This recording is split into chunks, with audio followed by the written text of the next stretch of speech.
اللہ نے عصر کی قسم کیوں کھائی اور کیوں فرمایا انسان خسارے میں ہے؟ جی ہاں دوستو، آج ہم اسی سوال کا جواب دینے کی کوشش کریں گے۔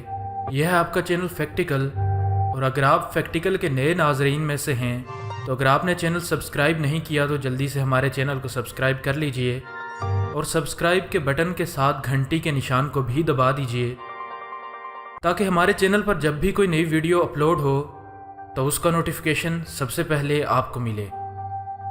میں نے عرض کیا، خواجہ صاحب، سائنس نے کمال کر دیا ہے۔ قدرتی آفتیں اور بیماریاں انسان کے دو بڑے مسئلے ہیں، سائنس ان دونوں کے حل کے قریب پہنچ چکی ہے۔ اب وہ وقت دور نہیں جب انسان آفتوں اور عذابوں کے ہاتھ سے نکل آئے گا۔ وہ مسکرا کر میری طرف دیکھتے رہے، وہ نرم آواز میں بولے، مثلاً سائنس نے کیا کر دیا ہے؟ میں نے عرض کیا، سر، زلزلے، آتش فشاں، آندھیاں، طوفان اور سیلاب 5 بڑی آفتیں ہیں۔ سائنس نے ان آفتوں کی پیش گوئی کا سسٹم بنا لیا ہے۔ سائنسدانوں نے ایک ایسا کیمرہ بنایا ہے جو آتش فشاں کے پیندے میں چلا جاتا ہے اور وہاں آنے والی تبدیلیاں نوٹ کر لیتا ہے۔ ماہرین یہ تبدیلیاں دیکھ کر پیش گوئی کر سکتے ہیں کہ فلاں آتش فشاں فلاں دن اور فلاں وقت ابل پڑے گا۔ اس سسٹم کے بعد آتش فشاں کے قریب آباد لوگ وہاں سے بر وقت نقل مکانی کر جائیں گے، یوں بے شمار لوگوں کی جانیں اور املاک بچ سکیں گی۔ خواجہ صاحب سکون سے سنتے رہے۔ میں نے عرض کیا، زلزلے کے ماہرین نے ایک ایسی سلاخ بنائی ہے جو زمین کی تہہ میں 50-60 کلومیٹر نیچے چلی جائے گی۔ یہ زمین کے اندر موجود پلیٹوں کی حرکت نوٹ کرے گی۔ اب جو ہی کسی پلیٹ میں کسی قسم کی حرکت ہوگی، ماہرین زلزلے سے کہیں پہلے زلزلے کی شدت، اس کے مرکز اور اس سے متاثر ہونے والے علاقے کا تخمینہ لگا لیں گے۔ ماہرین اس علاقے کے لوگوں کو بر وقت مطلع کر دیں گے، لہٰذا وہ لوگ زلزلے سے پہلے گھروں اور دفتروں سے باہر آ جائیں گے اور یوں ہزاروں لاکھوں زندگیاں بچ جائیں گی۔ ماہرین نے عمارتوں کے ایسے ڈھانچے بھی بنا لیے ہیں جو 9.5 درجے کی شدت سے آنے والے زلزلے میں بھی عمارت کو نقصان نہیں پہنچنے دیں گے۔ چنانچہ وہ وقت دور نہیں جب زلزلے آئیں گے لیکن لوگ اطمینان سے اپنے معمول کے کام کرتے رہیں گے۔ خواجہ صاحب بڑی توجہ سے میری بات سنتے رہے۔ میں نے عرض کیا، بیماریاں انسان کا سب سے بڑا مسئلہ ہیں۔ سائنسدانوں نے اندازہ لگایا ہے ہمارے جینز میں 4,500 بیماریاں ہوتی ہیں۔ ہر بیماری کا ایک الگ جین ہوتا ہے۔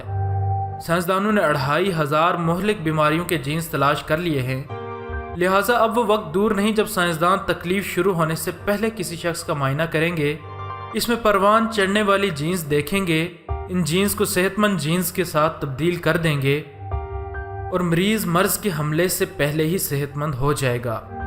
انسانی کلوننگ کا عمل بھی شروع ہونے والا ہے۔ اگلے 10-20 برس میں انسان مرنے سے پہلے دوبارہ جنم لینا شروع کر دے گا۔ خواجہ صاحب نے مسکرا کر اس بات میں سر ہلا دیا۔ میں نے عرض کیا، اس طرح سائنسدانوں نے آندھیوں، طوفانوں اور سیلابوں کی پیدائش کے مراکز بھی تلاش کر لیے ہیں۔ ماہرین کا کہنا ہے اگر ان آفتوں کے مراکز کو تباہ کر دیا جائے تو یہ آفتیں پیدا نہیں ہوں گی۔ سائنسدان ایسے آلے بنا رہے ہیں جو ان ہواؤں، ان پانیوں اور ان موجوں کو اکٹھا نہیں ہونے دیں گی جو اکٹھی ہو کر آندھی، سیلاب اور طوفان بنتی ہیں۔ چنانچہ اگلے 12 برسوں میں انسان ان تینوں آفتوں پر بھی قابو پا لے گا۔ لہٰذا خواجہ صاحب، آنے والا وقت انسان کے لیے بڑا آئیڈیل ہوگا۔ دنیا میں انسان کے لیے کوئی چیلنج نہیں ہوگا، لوگ مطمئن، آرام دہ اور سکھی زندگی گزاریں گے۔ خواجہ صاحب نے کہکا لگایا اور مجھے میٹھی نظروں سے دیکھ کر بولے، تم بڑے بیوقوف ہو۔ یہ قدرتی آفتیں اتنی بڑی دشمن نہیں ہیں جتنا بڑا انسان کا دشمن ہے۔ آج تک انسان نے انسان کو جتنا نقصان پہنچایا ہے، اتنا نقصان پچھلے 10,000 سال میں قدرتی آفتیں مل کر نہیں پہنچا سکی۔ تم یہ دیکھ لو، 8 اکتوبر کے زلزلے میں جتنے لوگ مارے گئے تھے، اس سے 5 گنا زیادہ لوگ ہماری سڑکوں پر پچھلے 60 برسوں میں حادثوں میں مارے گئے ہیں۔ ہر سال ہمسایوں کے ہاتھوں جتنے ہمسائے قتل ہوتے ہیں، جتنے بیٹے اپنے باپ قتل کرتے ہیں، آشناؤں کے ہاتھوں جتنے خاوند مارے جاتے ہیں، جتنے خاوند اپنی بیویوں کو قتل کرتے ہیں، ڈاکوں کے ہاتھوں جتنے راہ گیر مارے جاتے ہیں، اور جتنے دوست ہر سال دوستوں کو قتل کرتے ہیں، یہ ساری ہلاکتیں قدرتی آفتوں سے مرنے والوں کی تعداد سے کہیں زیادہ ہیں۔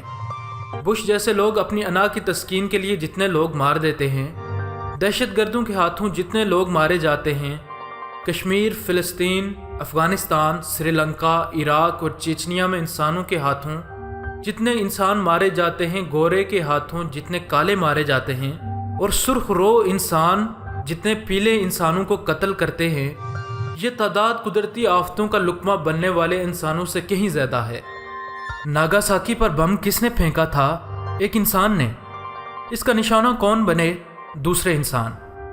دوسری اور پہلی جنگ عظیم کس نے شروع کی تھی؟ ایک انسان نے۔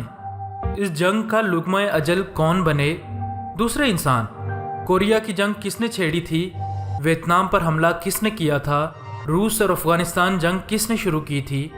افغانستان اور عراق پر حملہ کس نے کیا تھا؟ انسان نے۔ اور ان جنگوں سے کس کو نقصان پہنچا؟ انسان کو۔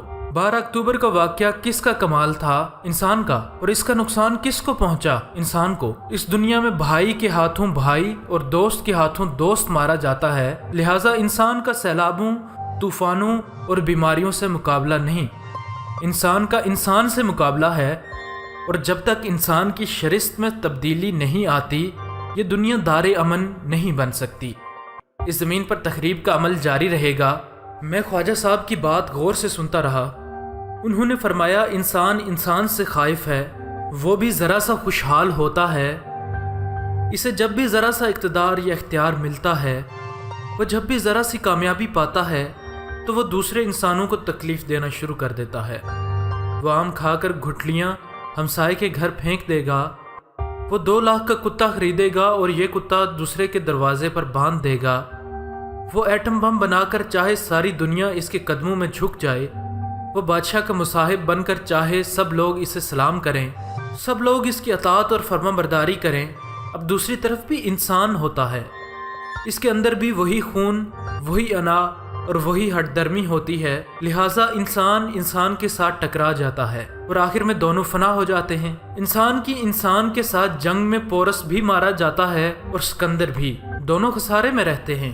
یہ اس زمین کا قانون ہے، لہٰذا انسان جب تک مقدونیہ، سمرقند اور واشنگٹن کے اقتدار تک محدود نہیں رہتا، وہ جب تک دوسرے انسان پر حکمرانی کی خواہش ختم نہیں کرتا، وہ جب تک دوسرے لوگوں سے چھیڑ چھاڑ بند نہیں کرتا، اس وقت تک انسان کے ہاتھوں انسان مارا جاتا رہے گا، اس وقت تک اس زمین پر امن نہیں ہوگا۔ میں خاموشی سے ان کی بات سنتا رہا۔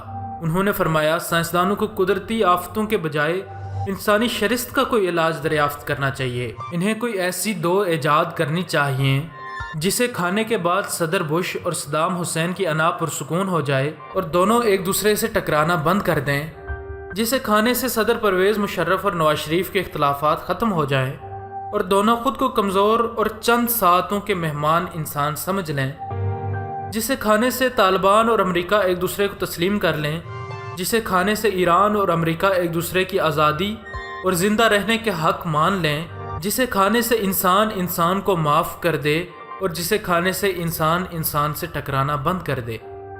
میں خاموشی سے ان کی بات سنتا رہا۔ انہوں نے فرمایا، یقین کرو، ایک جنگل میں 2 شیر سکون اور آرام سے رہ سکتے ہیں، لیکن ایک چھت کے نیچے 2 انسان لڑے ٹکرائے اور مرے بغیر زندہ نہیں رہ سکتے۔ شاید اس لیے اللہ تعالیٰ نے فرمایا تھا، عصر کی قسم، انسان خسارے میں ہے۔ دوستو، یہ تھی آج کی ویڈیو۔ اگر ویڈیو پسند آئی ہے تو لائک ضرور کریں اور لائک کرنے کے ساتھ شیئر ضرور کریں تاکہ ہمارا پیغام دوسرے لوگوں تک بآسانی پہنچ سکے۔ اگر آپ ایسی ہی معلومات سے بھری ویڈیوز دیکھتے رہنا چاہتے ہیں تو ہمارے چینل کو سبسکرائب کر لیں اور سبسکرائب کے ساتھ گھنٹی کے نشان کو بھی دبا دیں تاکہ ہمارے چینل پر جب بھی کوئی نئی ویڈیو اپلوڈ ہو تو اس کا نوٹیفیکیشن سب سے پہلے آپ کو ملے۔ ہم ملتے ہیں آپ سے اگلی ویڈیو میں، تب تک کے لیے اپنا اور اپنے دوستوں کا بہت سا خیال رکھیے گا۔ فی امان اللہ۔